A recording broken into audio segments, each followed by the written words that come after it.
Umar roziyallohu anhu diydalari qattiqroq sahobiy bo'lgan. Ancha-munchaga yig'lavermaganlar. Lekin qabrdan gap ochilsa yig'lar ekanlar. Qarang.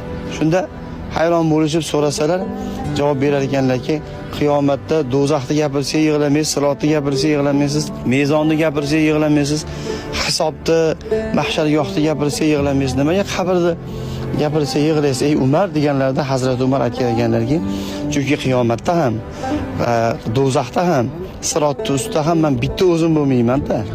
Odamlar bilan ko'pchilik bilan bo'laman degan ekan. Lekin qabrda bitta o'zim bo'laman. So'roq savolimni ham bitta o'zim nima qilaman, topshiraman. Munkar va nakir farishtasi so'roq savol qilganda bitta o'zim turib javob beraman. O'shaning uchun qabrdan qabr gapirilsa yig'layman degan ekan. Va yana degan ekanlar, qabr oxirat bosqichlarini birinchisida, birinchi qadami. Oxirat qadamlarida birinchi qadami qabr. Agar ana shu birinchi qadaming yaxshi bo'lsa